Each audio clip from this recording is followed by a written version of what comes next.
Today, we are going out on an epic, huge, story-driven campaign in Vrahode, Age of Prophecy. Now, this here will soon be out on crowdfunding, and I have managed to get a little copy of the game here in front of me. What I have here is a prototype. It's a super well-made, really good-looking prototype. I mean, just look at this player board. Doesn't that just look fantastic to you? The game itself is just brilliant, and I really want to show it to you. Now, in this video, I'm going to show you how to set up the game, and I'm going to show you how to play the game. So just sit down, relax, and let's take a look at this beautiful game.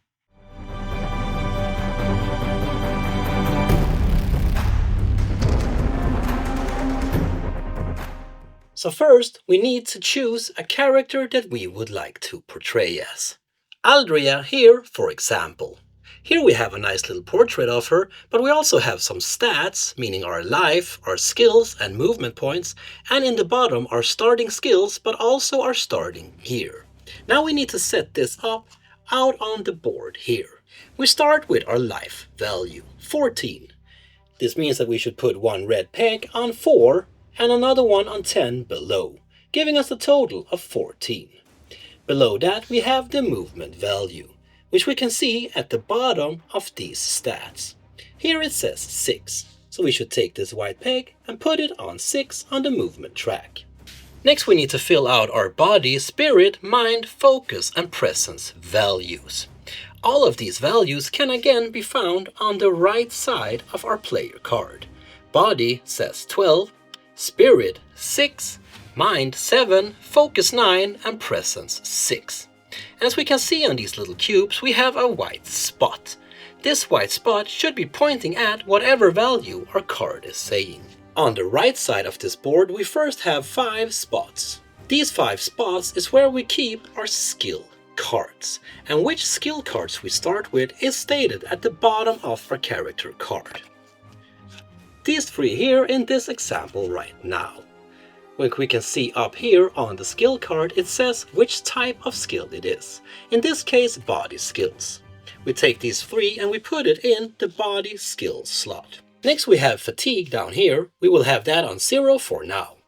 And then we have mitigation. This is kind of our block value. And how much block value we start with, well, that depends on which starting equipment we have. And which starting equipment we got, we saw that at the bottom of the card, remember? Now, these here will give us a value at the bottom.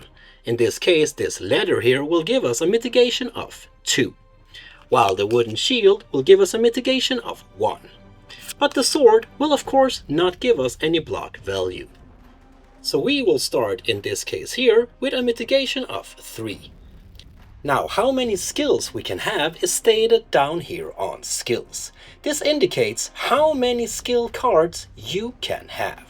And in the center here we have 2 compartments, where we keep our rule. Rule is kind of like the currency to be able to use skills. We start with 6 of these, 2 for each skill card. In the other compartment is where we will place spent rule in the future. So on the right side is where we keep our equipped items. But on the left side of our player board, this is where we will keep any future items that we have in our backpack. A hero may wear as many equipped items as they have spaces available. But you can easily see this in the rulebook, so I won't go through that right now. Lastly, way out here on the left side of your player board is 5 spaces.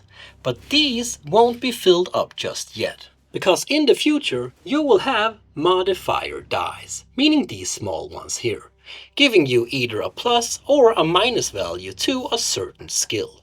But for now they're kept empty. We then need to place the encounter that we are facing in the center of the table and also read the scenario text to see what's about to happen. We then place all of the condition tokens, the die, all of the skill cards, item cards, enemy cards, but also enemy standees next to the table. Next we need to look under enemy types to see which enemies we are facing in this scenario. And next we need to put out the enemy's card so we see what we're facing and what stat that enemy has. We need to take the amount of stat boards that we have enemies. We have 2 enemies out on the board, so we take 2 stat boards. We set these stats up according to the stats on the enemy cards. The life we can see up here, and the actions we can see over here. These 2 tokens up here is to keep a track on which enemy is which out on the map if the enemies out on the map are identical. We then take that enemy token and put one enemy on top of that. And then we take the other token and put the next enemy on top of that. This way we know which stat belongs to which enemy. Now the enemies are placed out on the map on and next to the brown round circle with an animal paw print in the center. While the heroes starts on the round circle with a shield and 2 swords. Again, we put one of our heroes on the shield mark and the other ones goes next to that hero. Next we need to fill this bag up with initiative tokens. I will tell you more about those in a bit. So in this game, you are venturing out into the world of Vrahode. You will go out on the Overlands, also the Underlands, meaning below the Overlands, but also the oceans themselves. You are portraying as one of the heroes, going out on this huge, epic, story-driven adventures. And we will be using these encounter maps here. This is where the missions themselves will play out. You will have the text on these maps telling you what's gonna happen, or what at least you can expect is gonna happen. Some of these maps will have several scenarios on the same map, and you really need to play them in order, otherwise the story just doesn't make sense. During your adventures, you will upgrade your heroes' items, but also their skills. You will fill up their backpack with stuff. You will gain fatigue. You will probably need to rest every now and then. And this box that I have here is just the first in this series, so there will be more in the future. But for now, let's take a look at this. And let's start by taking a look at our player board. And that was the setup of the game, which goes quite fast. Also, this board here actually keeps everything in order to your next gaming session. You simply put a lid on this player board, and the next time you start to play, you just take it off, and everything will be ready for you to go out on an adventure. Plus, these maps here really makes the setup so much faster. But once we have set up the game, we are ready to start playing the game. This game is played out over a series of rounds until either the enemies or the heroes wins that battle. Because that is what we're heading into, a battle against enemies. Some of the scenarios will of course have different objectives that you need to complete as well. After the battle is over, you go into a little reward phase. You get a little text that tells you what happens after the battle, and then you move on to the next scenario. But during the game itself, we need to move our heroes, and we also need to move the enemies. And who will move first or act first will depend on what initiative we draw. So the first thing we should do is to draw some initiatives, depending on which scenario we're playing. So before we go into battle, we need to draw some initiative tokens. And we draw 1 token per player, but also 1 token per enemy. These tokens have numbers on them, from 1 to 12. Now, the number you get, 3 in this case, will determine in which initiative order you will be able to activate your hero during this encounter. Now, you can actually change your initiative, but it will cost you fatigue, because you can change to another number that was not drawn during this initiative phase and change to that initiative, meaning that if the number 1 wasn't drawn during this initiative phase, then you can take that number instead. But you need to pay 2 fatigue, meaning that you need to raise your fatigue by 2. But now you can change your initiative number to the one that you have chosen. Maybe you want to go before someone, maybe you want to go after. There are a bunch of reasons why you might want to change. And you can also change initiative with a fellow player. Meaning that if one of the other heroes got an initiative that you rather want and they want to change with you as well, well, you can actually do that. But then both players need to pay 2 fatigue. But now you can change initiative numbers. The enemies themselves, well, they get what they get, and they should just be happy about that. You place your initiative token on your player board. But there are some encounters that will have a different way of handling initiative. Most of the scenarios will handle initiative just as I showed you before, but some of them will have a symbol at the end of the banner, looking like this, for example. If a star appears at the right end of the banner, heroes and allies get to draw initiative tokens and take turns prior to the enemies drawing tokens and joining the battles. But if there should be a fist up here at the right end, this means that as soon as heroes and allies engage an enemy in any way, a fresh round of initiative tokens are drawn. But if there should be a curved error, a fresh round of initiative tokens are drawn as soon as a hero or ally steps onto the space on the maps with this matching symbol. So now we have our initiative and we know when it's our turn to activate our hero out on the board. Now, when you activate your hero, meaning when it's your turn, you can use up to 2 turn points. These turn points are used to do pretty much anything in the game. If you move, well, you use 1 turn point. If you fight, well, then you use 1 turn point. And once you have used both of your turn points, well, your turn is over and the turn goes on to the player who has the next number in the initiative order. And when you play out your turn, you need to do 1 action to the fullest and then do the next action. Meaning that you cannot move, fight, and then keep on moving. No, you need to move the full amount of steps and then fight. Because if you have, for example, 4 movement points and you use 2 and then you start to fight, well, your movement is over. You cannot go back to moving again. You need to do it to the fullest. With that said, let's start by looking at how you actually move your little heroes out on the board. So on our heroes cards, we got our starting movement points. In this case here, this hero has 7 movement points, and they can be used at the start of their turn or at the end of their turn. But as I said before, they cannot be split up. And as you can see here, there is a track, meaning that this value might change in the future. It might be more and it might be less. At the start of your movement and at the end of your movement, you may move 1 step diagonal, but all other steps needs to be in straight lines. Now, your hero may move through another space with a friendly unit, but they may not stop there. The enemies, they may move through a space that has an enemy unit in it, but again, they may not stop there. Any flying creatures out on the board, either allies, enemies, or heroes, may move through both enemy units but also friendly units, which just makes sense because they're flying, right?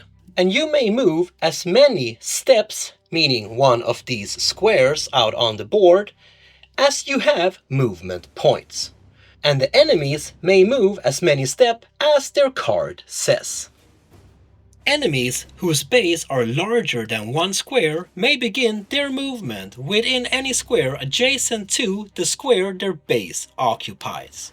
And at the end of their movement, as long as any portion of their base covers the final square of their movement, they may include the extra spaces their base extends movement into as valid. The same thing applies to large standees as well. Some of these squares out on the board has different patterns around them. One of them is a dotted line. This means that this here is difficult terrain and will actually cost you 2 movement points to enter. Your hero can, however, use 1 of their movement points to leap over that difficult terrain. If it is 1 square, that is. Squares out on the board that has a solid line means that no one can pass these lines, not even a flying hero or enemy. Squares that has water in them will have different meanings depending on how much water there is in that square. Squares that contain over half water is considered to be water squares, and they will cost you 3 movement points to enter. There are, however, some characters that are native to the oceans, and they do not have this movement penalty. Other squares that are less than half covered in water are considered to be normal terrains and can be passed into without any penalties at all. Some of the fighters out on the map are considered to be perma-flying and are standing on this little stage here in the air. Now, they can actually stay in the air between turns, but they can also suffer damage while flying. These perma-flyers can choose to go down on the ground on up in the sky and do not need to pay any turn points for that. But when they use their movement points, they will of course need to pay a turn point to do that. So now that we know how we move or where we can or cannot move, it's time for us to look at the battle itself. Depending on if you have a melee weapon or a ranged weapon, or if you use the skills here to attack your enemies, well, battle is of course resolved in different ways. To start with, we first need to take a look at the bottom of the weapon card that we are attacking with to see how much damage it does. In this case, 4 base melee damage. Next, we also need to make sure that we can actually reach the enemy we want to attack. This hero here is attacking this enemy with a melee weapon, but he is 1 square too far away to be able to actually reach the enemy. To attack this enemy with a melee weapon, he needs to be adjacent to the enemy. If this hero, however, had a ranged weapon, he would be able to attack the enemy, because he's well within range and he has line of sight. To see the range of a ranged weapon, you simply look at the bottom of the card. In this case here, we have a range of 7. When you calculate range to do a ranged attack on a flying creature, the range is calculated just as if you would be down on ground. And when you attack an enemy, you can actually attack diagonal as well. So when you are within reach, you have declared which enemy you are attacking, we are ready to start attacking. But first we need to look at this enemy's enemy card. And look at the second value on the top of the enemy's cards. We can see a bunch of different stats here and I will go through them in a bit. But for now, let's focus on the mitigation value. This value is pretty much this enemy's shield value and shows how much damage this enemy will block out during an attack. So now we know that we are within range. We know the damage value of our weapon, plus we know the mitigation value of our enemy. And we are ready to attack. And to be able to attack, we actually need to roll 2 die. First we need to roll a success die, but also the modifier die. These 2 dice should be rolled at the same time. If we make a melee attack, we should compare this number with the body stat. But if it is a ranged attack we're doing, we should match it up with the focus stat instead. This here was a melee attack. We rolled a success roll of 7. Our body value is 7. And if we manage to get equal to or lower than this amount, well then the roll was a success.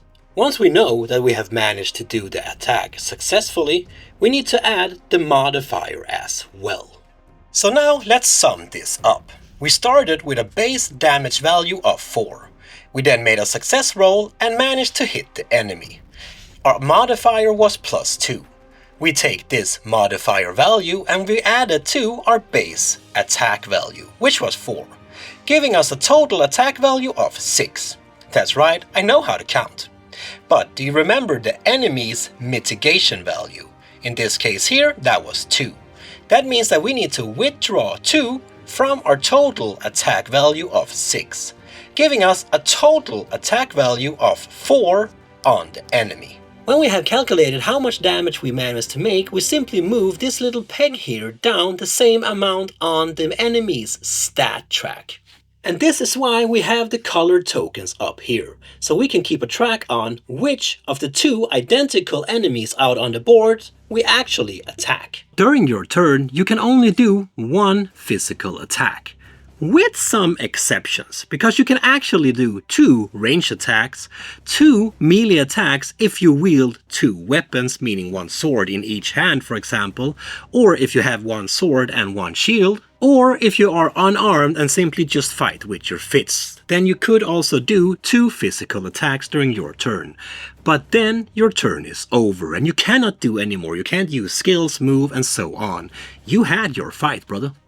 And that's how you attack, not that hard. Simply check out the base damage value of your cards, roll the 2 die, make sure if you actually succeed to hit the enemy or not, and then withdraw or add the amount from the modifier.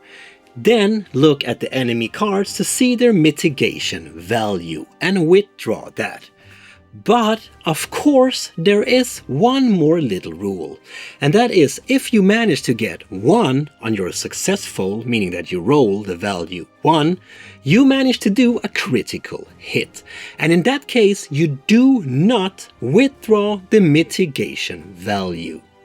And if you manage to roll 20 on the success die, well then it is a total failure and you just did not manage to hit anything.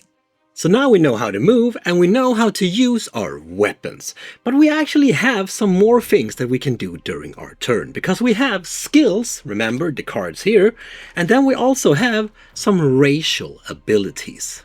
So during your turn, you can use skills. But you can only use 1 skill per turn.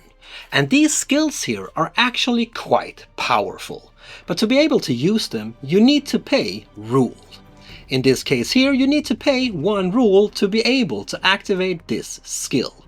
But it has a range of 5. Not all of these skills are used to do attacks.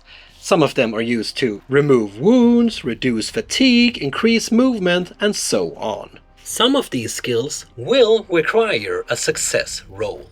If they do, you need to again. Most of these skills does not require a success roll, but some of them do, and that will be stated in this text. If there is a need of a success roll, we again need to roll the d20. Then we need to take that value and match it up with the skill on our skill track that we have just tried to succeed. This here was a spirit skill. We got 15. On our spirit track, we only have 7, which means that we failed this success roll and cannot do the skill, as we need equal to or lower than the stat. And that was skills. And like I said, skills are quite powerful, which is why you can only use skills once per turn. But you can actually use the same skill over and over again in future turns, as long as you can pay the amount of rule it is stated on the card, of course. Besides the skills, you also have the race ability. So let's take a look at the backside of your player card. So on the backside of your hero card, you have an innate ability, according to whatever race you are. These abilities are similar to skills, except they do not cost any rule to be able to use them. But some of these racial abilities has a limited use, while others can be used each turn. To activate a racial ability, you need to state which racial ability you want to activate, and any target it applies to, if necessary. Just like the other actions, to use one of these racial abilities will cost you 1 turn point. And once you have done this, just like the other actions, using a racial ability will cost you 1 turn point. And when you use this ability, you cannot use any skills or any physical attacks. So that was movement, that was attacking with weapons, that was the racial abilities, but you actually also have racial traits. Again, this can be seen on the top of the back of your player card. And this is passive effects. And these effects can affect you either positive but also negative. It can affect your movement, it can affect your range, pretty much everything, depending on which character you portray as. Another action you can choose to do is actually to change your equipment that you are wearing, because you might have some equipment on yourself and you might have some equipment in your backpack. If you do this before the encounter starts, it will not cost you any turn points. But if you do it during the encounter is active and you're in battle, well, it will cost you 1 turn point. Same thing if you want to trade an item with a fellow player, you can do that. But you need to be adjacent and it will cost you 1 turn point. Plus you also have many different item cards. We have basic, regional and treasure items, which will all enhance your weapons, enhance your armor, heal you and so on. So that was the player's turns, but of course the enemies also need to be activated once it is their turn. And this is the players that will do this again. And of course, depending on which enemy we are activating, what their stat says, well, different things will happen. But there is a certain way that we need to do this. And we will keep track of the life and the amount of actions the enemy has left on these stat boards. Now let's take a look at the enemy attack. Before we look at the actual attack, let's look at the enemy's cards, just to figure out what it means. The first one we have here is move, which is the move value of this enemy. The second one we have already gone over, this is the mitigation value, pretty much the shield of this animal, meaning the amount of life that this enemy has before it actually dies. Next we have rolls. This is the number to determine success rolls for physical attacks or actions, because some of these actions needs a success roll as well. Quantity up here is the number of normal attacks this enemy can perform each turn. If there would have been a parenthesis here, that would have been the range attack. Next we have damage, and this is the amount of damage that this enemy will cause when they do physical attacks. Again, if there would have been a parenthesis here, it would have been for ranged attacks. But this animal does not have any ranged attacks, so there is none. Here we have range, and this is the range that any ranged attack would reach. Again, this does not have any range, so there is no number. Last one we have actions, and this is how many times this enemy can perform its action ability at the bottom of the card. It says 2 here, meaning that it can do this action twice, and once it has done this twice, well, it cannot do it anymore. When we attack an enemy, first, it moves within attack range to the nearest player. But if it already is within attack range, it will attack instead. This enemy here, for example, has a range of 0, which means that it needs to be adjacent to a hero to be able to attack that hero. So in this case here, this enemy would start by moving. And if we look at the enemy's card, it has a move value of 5. Which means that it can certainly reach its enemy. When the enemy is in range of a hero, it will attack. And it will always try to use its action at the bottom of its card first. If they can still use that action, that is, because they have a certain amount of actions that they can use. We will see this by looking at their stats. If they can use their action, they also need to use the D6 modifier to see if they can actually activate that action and use it as an attack on their enemy. If they get -1, 1, 2, or 3, the enemy will activate that action. But if they do not get any of those results, well, they cannot activate their action. If they fail to activate the action, they will instead do a normal attack. Some of the actions will also say that they need to do a success roll. In this case, we need to roll the d20 and see if we get equal to or lower than their roll stat. If they do, well then they will use the normal damage attack. If the card does not say success roll required, well, the enemy attack happens automatically. If the enemy uses their action, whether they hit or miss, they cannot perform a physical attack as well. To see how much damage the enemy did, we need to roll the d6 modifier again, to increase or decrease the damage. Plus we need to look at our hero's mitigation value. and also withdraw that value. Just note that some enemy attacks cannot be mitigated. And if the enemy uses their attack on the card, we need to move the peg one step down on their stat card, because now they have used that action and they only have a certain amount of actions left. If the enemy's action attempt roll results in failure, the enemy will immediately perform a physical or ranged attack. For normal ranged or melee attacks, the enemies will follow the attack rules just like the heroes, meaning that they roll the d20 to see if the attack is successful, and then they look at the roll column on the enemy card.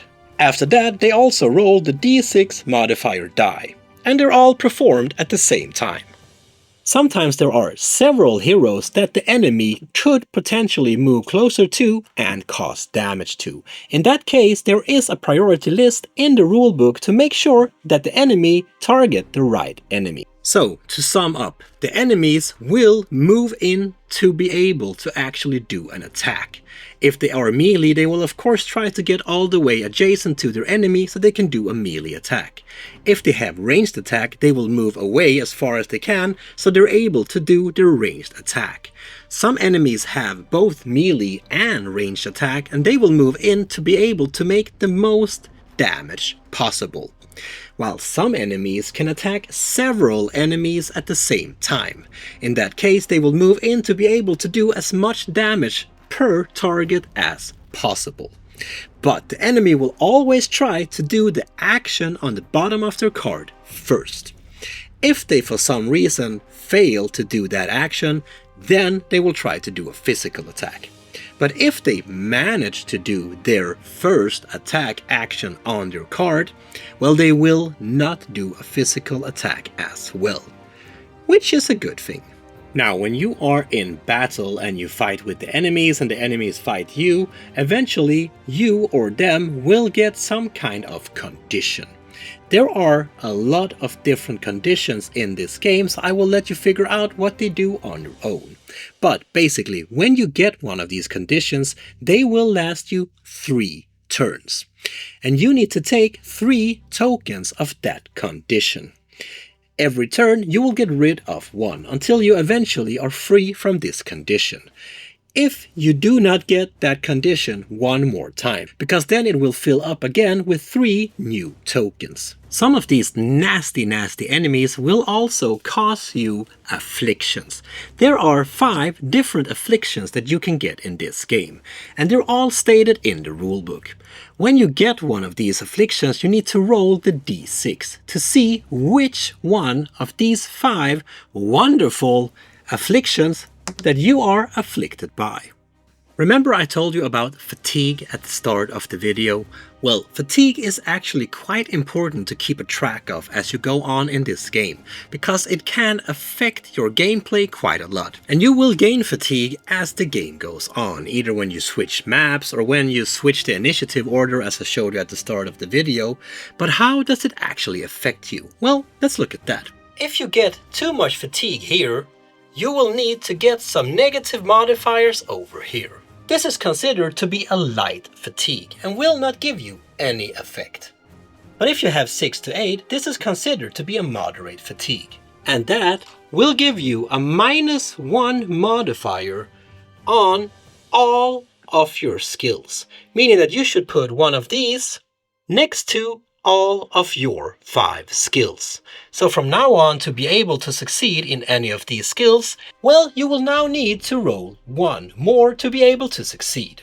But if you have 9 to 10 fatigue, well then you are forced to rest.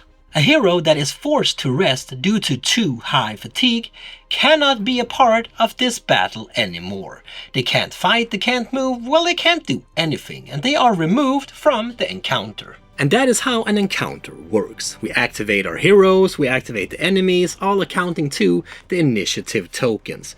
Once we have managed to complete the mission itself, we usually get some type of reward. This can be items and so on, which we will use to enhance our characters for future scenarios. After you have done the encounter and the scenario is done, we have a little resting phase, where we get to hopefully get a peaceful night's sleep. Probably not. At the start of the resting step, we first need to go around the table to see if everybody needs to rest, if everybody wants to rest. Because we can actually say that one player will be on watch tonight and be ready to, well, stop any ambushes that might happen during the night.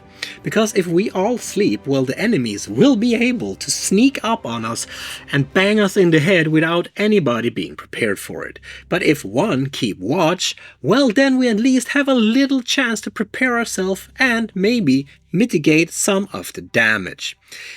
If whoever is on watch can stay awake. Several heroes can be awake during the rest phase to keep watch, but they need to roll a d6 and do an alertness check. Now we need to look at our fatigue again.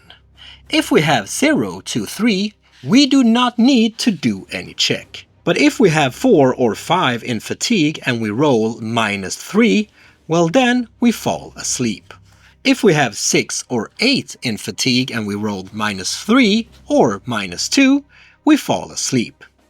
If we have 9 or 10 in fatigue, well, we will fall asleep if we roll any of the 3 minus values. Once we have done the alertness check, the players that are sleeping draws the top card from the rest deck. And here is 3 different results. We have restful sleep. In this case here, all resting heroes will reduce their fatigue by 2, recover 2 rule, and also heal 1 health damage. But if we get a restless sleep, all sleeping heroes will reduce fatigue by 1, recover 1 rule, but they do not recover any health. And if we draw ambush, well, then our party has been ambushed by an enemy, and we need to place our hero miniatures out on the map, adjacent to each other. If there were no players on watch this night, well, the enemy is placed adjacent to the hero who drew the rest card, and the enemy will immediately attack that player. But if there were a player on watch, you may choose where to place the enemy, and they will not attack before initiative tokens are drawn. The rest of the party awakens and the battle begins. And that's the way resting works. And you can actually do this how many times you would like to. But of course, the more cards you draw, the more likely you are to end up in an ambush again. Once you feel like you have rested enough, well, you simply move on to the next scenario. Or you pack the game down and save it until you want to play again. Now, but this was of course when you succeeded the scenario. If you do not succeed the scenario, meaning that all the heroes end their life on 0 or they are fully fatigued up to the level 10, well, then we need to redo the scenario again.